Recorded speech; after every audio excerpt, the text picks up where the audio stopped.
Existem duas leis de conservação que são importantes em se tratando de sistemas de partículas. Pode ser qualquer sistema, contendo 2, 5, 20, infinitas partículas, não importa o número delas, né? A primeira lei de conservação nós já estudamos. E essa primeira lei de conservação especifica que se a soma das forças externas, né, soma das forças externas aplicadas a um sistema de partículas, essa soma aqui pode ir de, por exemplo, 1 até n, não importa. O fato é que a resultante das forças externas, né, se essa resultante das forças externas for igual a zero, então nós já provamos que o momento linear total se conserva. E a gente escreve isto assim, dp dt igual a zero.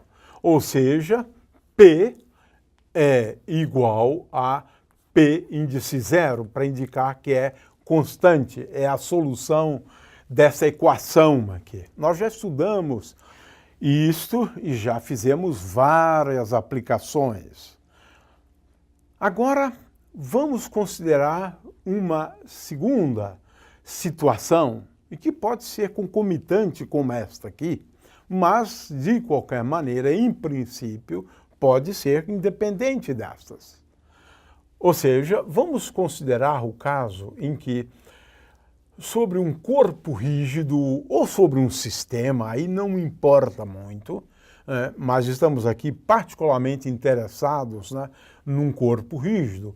Suponhamos que a soma dos torques de forças externas, né, agindo sobre o corpo rígido e indo de 1 até um índice n aqui qualquer, né, se a soma dos torques for igual a zero, então, lembrando a nossa famosa equação que relaciona a taxa de variação do momento angular com os torques, esta condição aqui, dl dt é igual aos torques, a soma dos torques, mas a soma dos torques, nesse caso, é igual a zero. Portanto, se a soma dos torques for igual a zero, o momento angular, ele é constante. L é igual a L índice zero.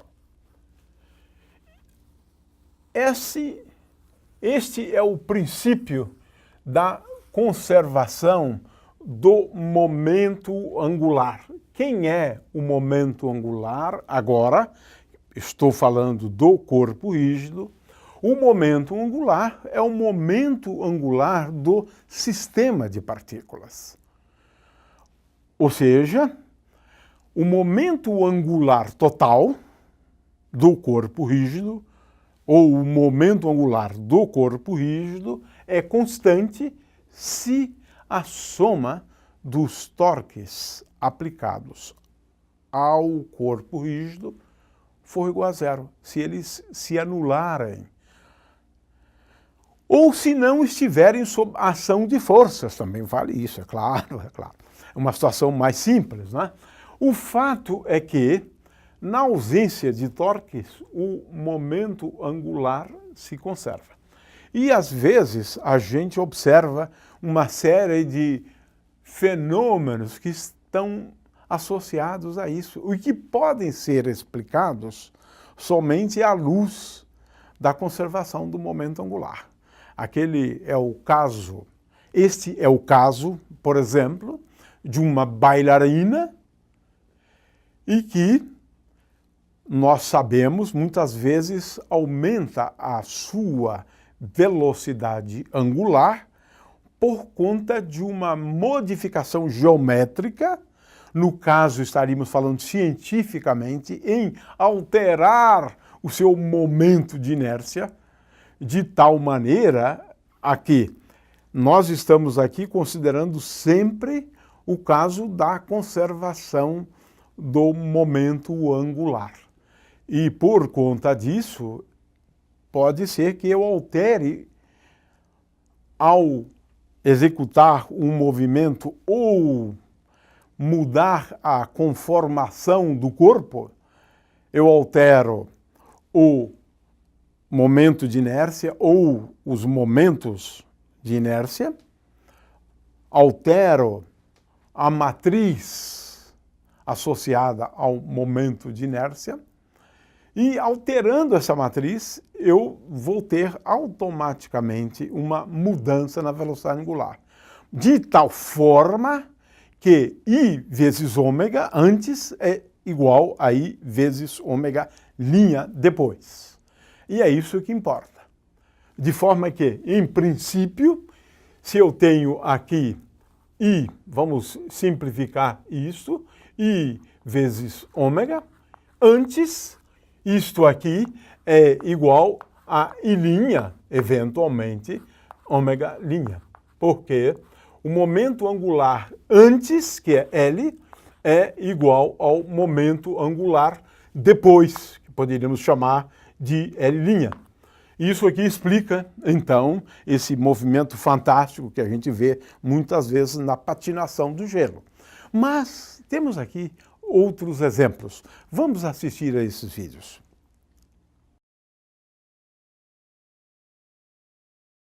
Neste experimento usaremos uma banqueta sobre uma plataforma giratória e uma roda de bicicleta. Giraremos a roda de bicicleta e sentaremos na banqueta segurando o eixo da roda.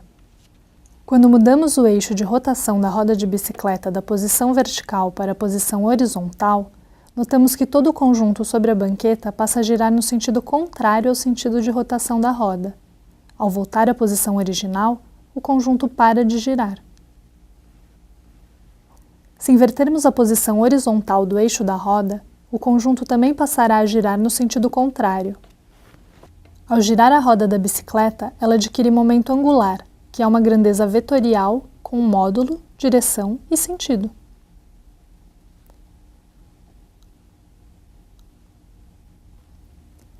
O vetor momento angular da roda se encontra na direção do eixo de rotação.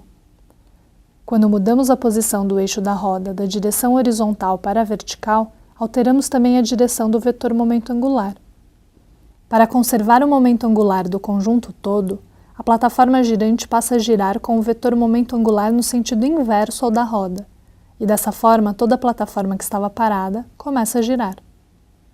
Pode-se notar que a velocidade angular de rotação do conjunto todo é menor do que a velocidade angular da roda de bicicleta, pois o momento de inércia do conjunto é muito maior comparado com o momento de inércia da roda. O mesmo efeito pode ser observado quando seguramos a roda girante em apenas uma das pontas do eixo e a posicionamos em cima da cabeça.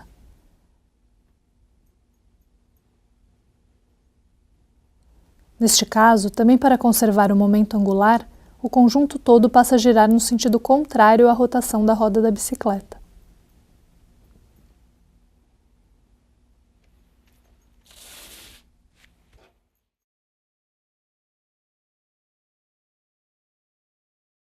Nesta demonstração usaremos uma banqueta sobre uma plataforma giratória e 2 halteres.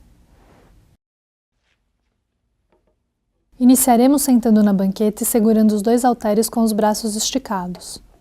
Ao girar a plataforma, todo o conjunto realiza um movimento de rotação com determinada velocidade angular em torno do eixo da plataforma girante. Quando encolhemos os braços, as massas dos halteres ficam mais próximas do eixo de rotação e a banqueta gira mais rápido. Isso acontece pois o momento de inércia de um corpo depende da distribuição das massas, ou seja, quanto mais próxima a massa estiver do eixo de rotação, menor será o momento de inércia deste corpo. O produto entre o momento de inércia e a velocidade angular de um corpo em rotação é o seu momento angular. Pela lei da conservação do momento angular, o momento angular é o mesmo, antes ou depois de encolhermos os braços. Como o momento de inércia diminui quando os halteres são aproximados do eixo de rotação, para que haja conservação do momento angular, a velocidade angular aumenta e o conjunto passa a girar mais rapidamente. E, se voltamos a esticar os braços, o conjunto também volta a girar com a velocidade angular inicial. Pode-se demonstrar este efeito mesmo sem os halteres, encolhendo e esticando os braços e as pernas. A velocidade aumenta ou diminui de acordo com a distribuição de massa, ou seja, mudando o seu momento de inércia.